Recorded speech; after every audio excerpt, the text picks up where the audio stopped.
Cara untuk membersihkan hati dan pikiran kita, sekaligus meluruskan niat kita, itu kurang lebih ada 5 hal yang dapat ditempuh. Terutama mohon ibu bapak ya, tolong perhatikan yang 5 ini dan amalkan, aplikasikan, contohkan kepada anak cucu kita. 1, caranya dengan banyak membaca dan mengkaji Al-Quran. Di antara fungsi membaca dan memahami bacaan Quran itu adalah salah satunya membersihkan penyakit-penyakit yang ada di dalam jiwa kita. Ada 2 jenis penawar. 1, penawar obat fisik, dikenal dengan dawa. Penyakitnya daun, obatnya dawa. Jadi kalau kita berobat ke dokter, diberikan resep, kemudian obatnya berbentuk kapsul atau tablet, itu dalam bahasa Arab dinamakan dawa, obat fisik. Yang kedua, ada namanya obat jiwa. Dan obat bagi penyakit yang memang sudah tidak bisa ditangani lagi oleh makhluk. Jadi ini puncak segala penawar, dinamakan dengan syifa. Dinamakan dengan syifa. Quran itu di antara fungsinya adalah menjadi syifa, penawar, obat, penghilang penyakit-penyakit yang ada di dalam jiwa, sekaligus mampu menyembuhkan penyakit fisik yang sudah tidak bisa lagi ditangani oleh dawa. Apa dalilnya? Harus ada dalil ya.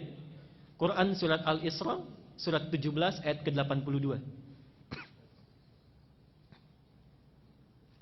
Quran surat Al-Isra, surat 17 ayat 82. Wa nunazzilu minal Qur'ani ma huwa shifaa'un wa rahmatun lil mu'minin. Wa nunazzilu minal Qur'an, dan kami jadikan, kami turunkan di antara ayat-ayat Quran itu yang bila sering dibaca, dipahami dengan baik, diamalkan kandungannya, itu bisa membersihkan jiwa, menjadi penawar bagi penyakit-penyakit jiwa yang sering meresap ke dalam diri kita.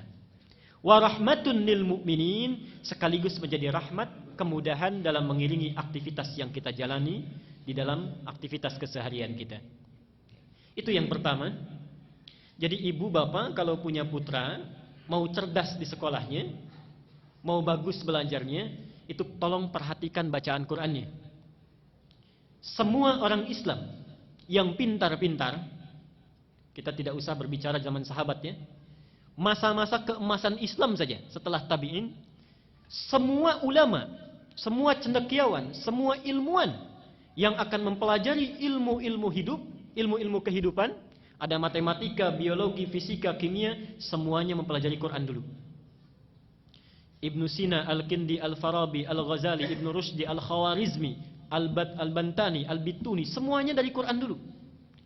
Ibnu Sina yang dikenal dengan pakar kedokteran, usia 17 tahun sudah menjadi dokter spesialis, rujukan para dokter di masa itu usia 7 tahun sudah hafal Quran. Usia 7 tahun. Semua ulama Islam itu orang tuanya memasukkan dulu anaknya untuk hafalan Quran. Apa di antara keunggulannya? Orang-orang yang hafal Quran itu rata-rata ingatannya terbuka, kecerdasannya meningkat. Ibnu Sina itu dikenal hampir sulit lupa. Dan kalau lupa, itu tidak membuka buku Pak, Ibu. Datang ke masjid, sholat 2 rakaat, itu ingat kembali. Ibnu Sina. Kita hampir mirip ini. Cuma bedanya kalau kita sholat, semua ingat. Ingat, saya sampaikan 3 amalan yang sifatnya sangat unik karena saling bertentangan. Ini 3 ibadah. Saking uniknya pahalanya besar. 1, ibadah yang bila dilakukan tidak melahirkan rasa bosan, tapi cepat mendatangkan kantuk. Ibadah yang bila dilakukan tidak melahirkan rasa bosan, tapi cepat mendatangkan kantuk. Baca Quran. Baca Quran. Itu biasanya begitu. Kalau baca internet, majalah, koran bisa 1 jam, baca Quran 5 menit saja sudah pegang mushaf, sudah ngantuk. Sampai kaget mic. Berarti betul. Yang kedua, kan tidak ada sampai sekarang orang bilang saya bosan baca Fatihah, gitu ya. pasti terus. Tapi baik dibaca dalam sholat ataupun biasa itu cepat ngantuk. Yang kedua, satu amalan yang dilakukan saat bersamaan, mengingat sesuatu yang lupa, sekaligus melupakan sesuatu yang diingat. Ingat sesuatu yang lupa, sekaligus melupakan sesuatu yang diingat. Sholat. Saat kita bertakbir itu, seharusnya kita kan ingat ya, ini rakaat pertama, kedua, tapi bisa lupa. Dan saat yang bersamaan bisa mengingat sesuatu yang lupa. Kunci ditaruh di mana ingat, kan? Buku hilang di mana ingat, arisan tanggal berapa belum dapat ingat, juga semua masuk. Ya. Dan yang ketiga, amalan ibadah yang semuanya bagus, yang bila dilakukan merekatkan sesuatu yang renggang sekaligus merenggangkan sesuatu yang rekat. Merekatkan sesuatu yang renggang sekaligus merenggangkan sesuatu yang rekat. Nikah. Nikah itu ibadah yang dilakukan bisa merekatkan sesuatu yang renggang. Ini tidak kenal dengan si A, setelah dinikahi menjadi saudara mahram bil musaharah. Saking dekatnya disebut persaudaraan ini mahram. Artinya anak yang tadinya belum bisa melihat aurat ibunya yang tidak pakai kerudung, sekarang boleh melihat ibunya rambutnya tanpa hijab. Mahram bil musaharah, saking dekatnya. Tapi saat yang bersamaan merenggangkan sesuatu yang rekat. Coba lihat. Ada anak perempuan dikandung, berat ibunya mengandung, dilahirkan berjuang hidup dan mati, diasuh, nakal, menanggung malu, dibawa ke pesta mempermalukan, dibawa ke masjid main-main, itu kan? Setelah dewasa, tumbuh cantik, belum genap, belum sempat dipetik buahnya, sudah dibawa oleh orang lain yang baru dikenalnya. Anak laki-laki, perawatannya sama, walau tidak kalah repot. Setelah dewasa, tumbuh, dapat gaji, belum sempat diberikan pada ibunya, sudah harus diberikan kepada orang yang baru dikenalnya. Renggang. Ya. Karena itulah hati-hati, tidak ada mantan ayah dan ibu. Dan kata Nabi, celaka, bu'dan liman adraka abawahil kibar falam yudkhilal jannah. Celaka orang yang masih hidup bersama orang tuanya, sudah sepuh tapi tidak mampu memasukkannya ke dalam surga. Yang kedua adalah memperbanyak sholat malam.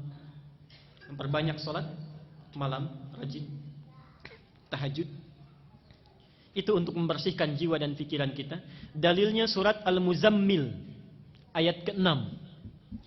Inna nasyi'atal laili hiya ashaddu wat'aw wa aqwamu qila. Sungguh bangun malam itu, salat malam itu lebih cepat menyentuh kepada jiwa. Di antaranya bisa membersihkan diri kita. Saya cepat saja. Al-Muzammil ayat ke-6. Yang ketiga, banyak melakukan puasa. Banyak melakukan puasa. Di antara fungsi puasa itu memperbaiki perilaku yang tidak baik dan membersihkan penyakit jiwa yang buruk. Mana dalilnya? Sahih Al-Bukhari nomor hadis 1869. Sahih Al-Bukhari nomor hadis 1869.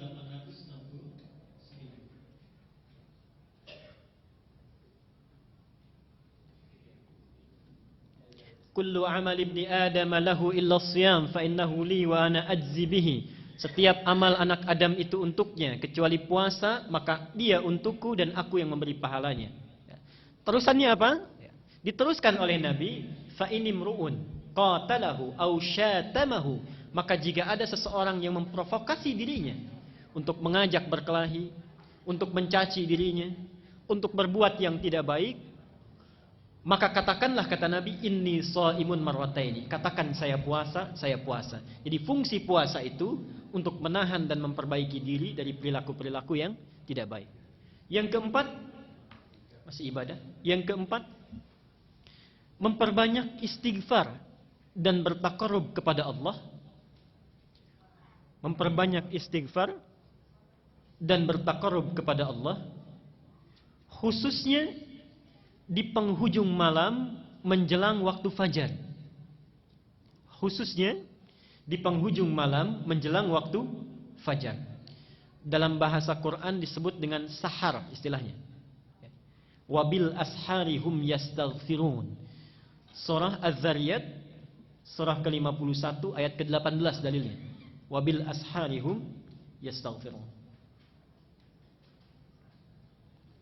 Dan yang kelima, yang terakhir, memilih teman yang baik, berkumpul dengan orang-orang yang soleh.